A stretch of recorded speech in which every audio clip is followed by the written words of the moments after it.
Good morning, student. Today our chapter is 6 ऊतक tissue. पिछले अध्याय में हमने पढ़ा कि सभी जीवित प्राणी या कोशिकाएं, पौधे कोशिकाएं, जो प्राणी हैं या पौधे हैं, कोशिकाओं से बने होते हैं और एक कोशिक जीवों में सभी मौलिक कार्य एक कोशिका ही करती है। अब उदाहरण के लिए अगर अमीबा की बात करें तो वो एक कोशिका जीव है, तो उसमें श्वसन होगा, पाचन होगा, उत्सर्जन होगा, सब एक कोशिका ही करेगी।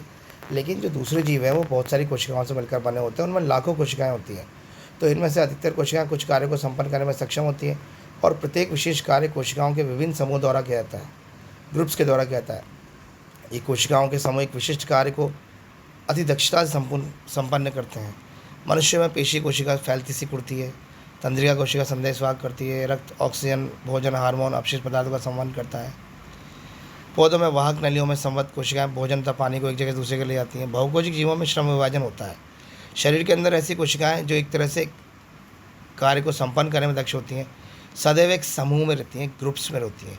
तो कोशिकाओं का यही समूह क्या कहलाता है? ऊतक कहलाता है। और ये शरीर के अंदर एक निश्चित कार्य एक निश्चित स्थान पर कोशिकाओं के विशिष्ट समूह द्वारा संपन्न किया जाता है। कोशिकाओं का यही समूह ऊतक कहलाता है। जैसे कि मैंने आपको पहले ही बताया कि कोशिकाओं का समूह जो एक पर्टिकुलर स्पेसिफिक कार्य कर रहा है, इस समूह ही कोशिकाओं का क्या कहलाता है? ऊतक कहलाता है। ये ऊतक अधिकतम दक्षता के साथ कार्य करने के लिए सक्षम होते हैं और विशिष्ट क्रम में व्यवस्थित होते हैं। रक्त, फ्लोएम, पेशी ऊतक के एग्जाम्पल्स हैं। वे कोशिकाएं जो आकृति में एक समान होती हैं तथा किसी कार्य को एक साथ संपन्न करती है, समूह में एक ऊतक का निर्माण करती हैं। क्या पौधे और जंतु एक ही तरह ऊतकों के बने होते हैं? नहीं, दोनों अलग अलग तरह के ऊतकों से मिलकर बने होते हैं। और यहाँ पर हम इन्हीं के बारे में अध्ययन करेंगे। जैसे कि अगर हम प्लांट्स की बात करें तो हम प्लांट्स के यहाँ बारे में अध्ययन करेंगे हम पादप ऊतक। यानी ऊतक दो प्रकार के हो गए आपके, एक पादप ऊतक और एक जंतु ऊतक। पादप ऊतक के अंदर हम देख रहे हैं विभेदक, यानी कि पादप ऊतकों को दो ऊतकों में बांटा गया है। एक तो विभेदक और दूसरा है आपका स्थायी ऊतक। विभेदक और स्थायी ऊतक मेरिस्टेमेटिक टिश्यू भी कहते हैं इसको, और उसको परमानेंट टिश्यू भी कहते हैं। अब विभेदक के अंदर अगर हम आप देख रहे हैं तो विभेदक यानी कि यह पौधों में वृद्धि की कुछ निश्चित क्षेत्रों में ही होती है। ऐसा विभाजित ऊतकों के उन भागों में पाए जाने वाले कारण होता है।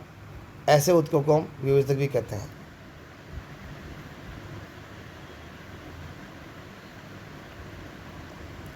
पौधों में वृद्धि कुछ निश्चित क्षेत्रों में ही होती है। ऐसा विभाजित ऊतकों के उन भागों में पाए जाने के कारण ही होता है जो विभाजन हो रहा है उसके कारण। और ऐसे ऊतकों की हम क्या बोलते हैं? विभेदक, मेरिस्टेमेटिक टिश्यू भी कहा जाता है। ये विभेदक किस भाग में स्थित है?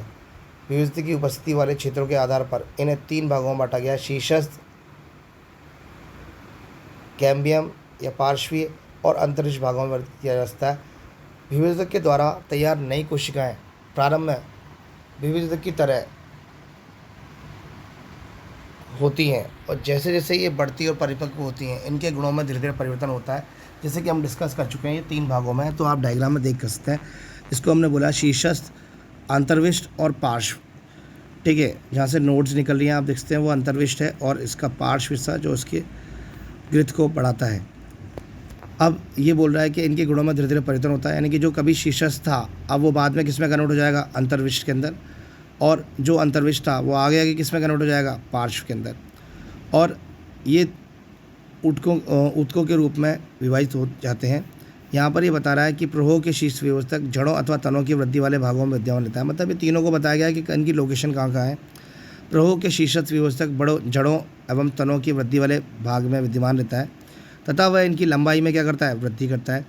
तने की परिधि या मूल में वृद्धि पार्श्व विभेदक कैम्बियम के कारण होती है, जैसे कि पार्श्व की रिगार्डिंग बात कर रहा है अभी ये।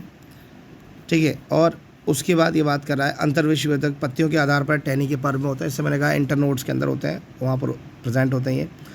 इस ऊतक की कोशिकाएं अत्यधिक क्रियाशील होती हैं और इनके पास बहुत अधिक कोशिका द्रव्य, पतली कोशिका भित्ति और स्पष्ट केंद्रक होते हैं। इनके पास रसदानी नहीं होती है, वैक्यूल्स नहीं होती है। अब हम बात करें स्थायी ऊतक की। विभेदक द्वारा बनी कोशिकाओं का क्या होता है? ये एक विशिष्ट कार्य करती हैं और विभाजित होने की शक्ति खो देती हैं। इसके फलस्वरूप स्थायी ऊतक का निर्माण होता है। मतलब यही विभेदक ऊतक आगे जाकर कौन से ऊतक का निर्माण करते हैं? स्थायी ऊतक का। इस प्रकार एक विशिष्ट कार्य करने के लिए स्थायी रूप और आकार लेने की क्रिया को हम क्या कहते हैं? विभेदीकरण कहते हैं। और विभेदक की कोशिकाएं विभाजित होकर विभिन्न प्रकार के स्थायी ऊतकों का निर्माण करती हैं। उसके बाद अगला टॉपिक है आपका